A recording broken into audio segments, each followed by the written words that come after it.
So this video is going to change how you think about marketing your tutoring business. And I know that's a big claim, but honestly, this is the thing I wish someone had told me years ago when I was running Lisa's Study Guides. Here's what I think is happening for a lot of you right now. You've built something, you've got students, you've got word of mouth, maybe some solid Google reviews. Things are going okay, but you want more. You want consistency. You want to wake up on Monday and actually know the inquiries are coming in, not just hope that someone mentions your name at a school pickup. I was exactly there. I built LSG to over 200 students, 210 5-star Google reviews, 50K months, and for the longest time, word of mouth was my whole marketing strategy. And look, I'm a massive fan of word of mouth, but there's one thing I've learned: you can't control it. You can't decide, I need 15 inquiries this fortnight. It is incredible when it happens, but if this is your only strategy, that is not a plan, it's just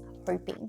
So you think to yourself, okay, I need to add something. I need to do more. And that's where it starts getting messy because everyone's got an opinion on what you should do next. The ads person says run ads. The Instagram coach says post reels every day. The TikTok person says you should be on TikTok. If you're not, you're already behind. And they all sound so confident. So you think, are they right? But here's the thing. After hundreds of consult calls and working with thousands of tutors, I've noticed something. The people talking the loudest about a particular channel are usually the ones that it's worked for. That's right. You're not seeing the thousands of people who've tried the exact same thing and got absolutely nothing. You're only seeing the survivors. So let me tell you about Julia. Incredible tutor, has 20 tutors on her team, and was told that Instagram was the way to grow. So she tried. Reels, carousels, stories, you name it. But Julie's just not that type of person. She's amazing in a classroom, one-on-one with a student. Sitting alone in front of a ring light, trying to be entertaining for 30 seconds, that just wasn't her. She'd spend 2 hours making one reel, post it, it'd get 10 views, and then she'd think, what's the point? So then she tried doing free workshops, tried giving away her time, hoping that it would convert. It did show up more free hunters, but not serious people enough ready to commit. She was exhausted, out of pocket, and no closer to filling those empty spots on her team. So here's what we figured out about Julia. She's a numbers person. Spreadsheets, data, tracking, that's where she becomes alive. And so we leaned into paid ads. We set up campaigns, set up a dashboard for her, and honestly, she loved it. She checked her cost per lead every morning, just like how other people check the weather. She would see exactly what's working, tweak the numbers, optimize the spend, and none of it required her to be in front of the camera. Same Julia, completely different result. She's tripled her revenue, gotten fully booked, hired more tutors, and is now traveling to her 84th country while her business runs without her. Now, contrast this to another client of mine. She is the complete opposite. Creative, expressive, loves showing up in front of the camera. Instagram was made for her. So she posts reels, stories, she talks to her community in the DMs, and it doesn't feel like work because this is genuinely how she likes to show up and communicate. She would be miserable staring at an ads dashboard. But if you give her a phone and a story to sell, then she is in her element. So these are two completely different people, two completely different channels, both working because they fit. This is what I call compliance. So think of it like a diet. Every year there's a new one, right? There's keto, paleo, carnivore, intermittent fasting, you name it. And there's always someone who swears that one of them worked for them. But research shows that consistency is the best diet that you'll actually ever stick to. Not just scientifically superior, because compliance is everything. If you can't sustain it, the results don't come, no matter how optimal it is on paper. So marketing is exactly the same. If you sit down to do the thing that feels like you're fighting against gravity, that's data. It's telling you something. Julia was fighting gravity with Instagram. My other client would have been fighting gravity with ads. Once they each found the channel that matched how they naturally operate, everything changed. And this is where most people stop because it's exactly where I need you to keep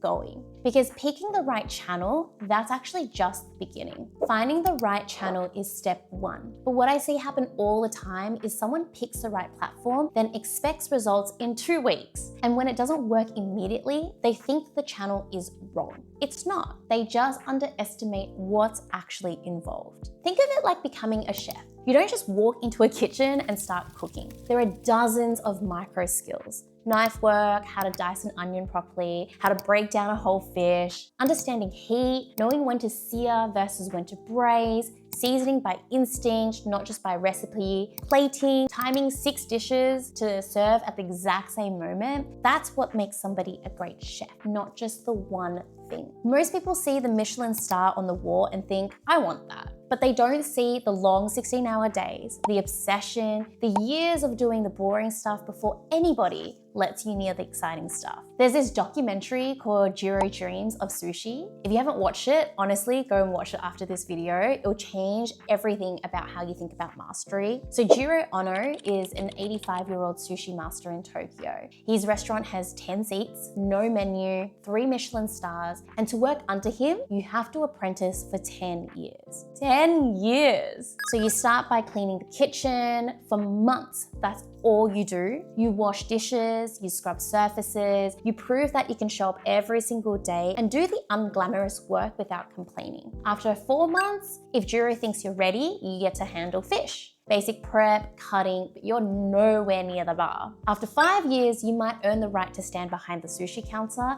and assist the other chefs. And after 10 years, you're finally allowed to make the egg sushi, the tamago. One of his apprentices made it over 200 times before Jiro looked at it and said, that's good enough.